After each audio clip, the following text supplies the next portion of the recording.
நாங்கள் பாத்திரரல்லவே. எங்களை நேசிக்க நாங்கள் எம்மாத்திரம், எங்களை நினைவு கூற நாங்கள் பாத்திரரல்லவே. எங்களை நினைவு கூற நாங்கள் പാത്തിരരല്ലവേ. Praise the Lord. The shepherd's ഹാർപ്പിൻ്റെ മറ്റൊരു എപ്പിസോഡിലേക്ക് ഏവർക്ക് സ്വാഗതം. പ്രഭാതത്തിലെ വചനചിന്തയ്ക്കായി വിശുദ്ധ തിരുവെഴുത്തിൽ നിന്നും ഒരു വേദഭാഗം നമുക്ക് വായിക്കാം. ലൂക്കോസിൻ്റെ സുവിശേഷം 14-ാം അധ്യായം 27-ാം വാക്യം. തൻ്റെ ക്രൂശ് എടുത്തുകൊണ്ട് എൻ്റെ പിന്നാലെ വരാത്തവന് എൻ്റെ ശിഷ്യനായിരിക്കാൻ കഴിയുകയില്ല. ബിയർ യുവർ ഓൺ ക്രോസ് എന്ന ചിന്തയെപ്പറ്റി കഴിഞ്ഞ 2 എപ്പിസോഡിൽ നമ്മൾ ചിന്തിക്കുകയുണ്ടായി. ഇന്ന് അതിൻ്റെ 3-ാമത്തെ ഭാഗം നിങ്ങളുമായി പങ്കുവയ്ക്കുവാൻ ഞാൻ കർത്താവിൽ ശരണം പ്രാപിക്കുന്നു. ഇന്നത്തെ ചിന്തയ്ക്കായിട്ട് നമുക്ക് ഒരു വേദഭാഗം വായിക്കാം.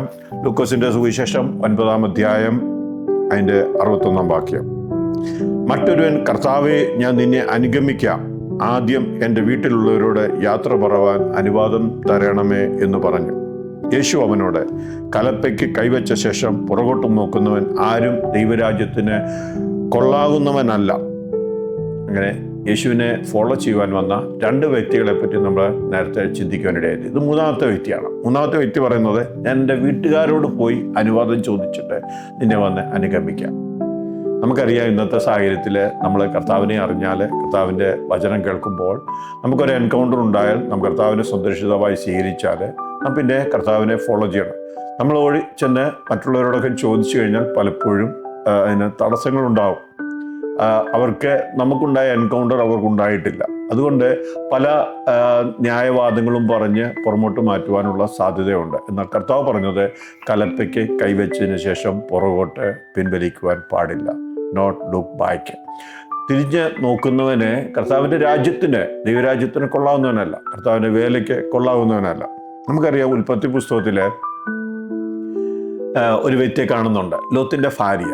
താന് സോദോം നശിക്കാൻ പോകുന്നു, നിങ്ങൾ അവിടുന്ന് ഓടിപ്പോവുക എന്ന് പറഞ്ഞു. അങ്ങനെ ലോത്തിനെയും ഭാര്യയും മക്കളെയും ദൈവത്തിൻ്റെ ദൂതൻ ചെന്ന് അവിടുന്ന് ഇറക്കിക്കൊണ്ടുവരുന്നു. എന്നാൽ ഈ പറഞ്ഞത് സത്യമാണോ, അവിടെ അങ്ങനെ സംഭവിക്കുമോ എന്ന് തൻ്റെ ഭാര്യയെ തിരിഞ്ഞു നോക്കി ഉപ്പുതൂണായ ചരിത്രം നമുക്കറിയാം.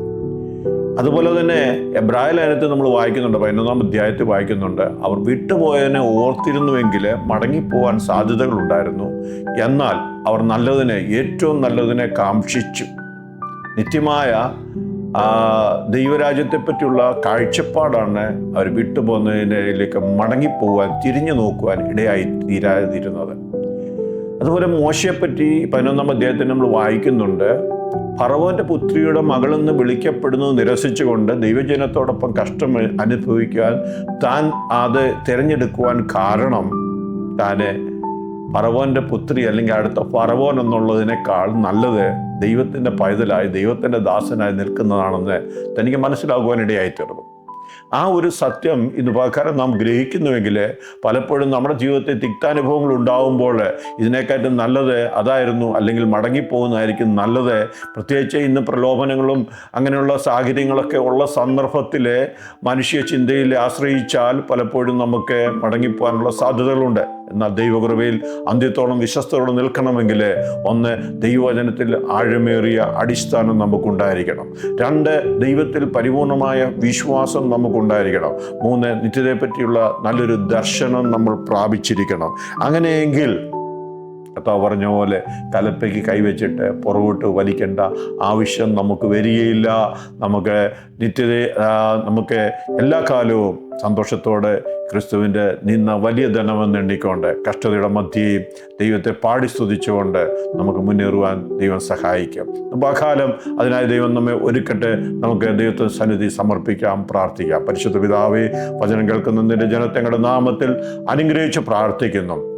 ഞങ്ങളുടെ ജീവിതങ്ങളെ സെൽഫ് ഡിനേ ചെയ്തുകൊണ്ട് കർത്താവിൻ്റെ ഞങ്ങൾ കർത്താവിനെ മാത്രം നോക്കിക്കൊണ്ട് മുന്നോട്ട് ജീവിപ്പാൻ സ്തോത്രം ഞങ്ങളെ സഹായിച്ചാട്ടെ. മഹത്വം കർത്താവ് അടുത്തോട്ട് പ്രാർത്ഥന കേൾക്കുന്ന കൃപയ്ക്കായി സ്തോത്രം. യേശു കർത്താവിൻ്റെ ധന്യമുള്ള നാമത്തിൽ തന്നെ ആമേൻ.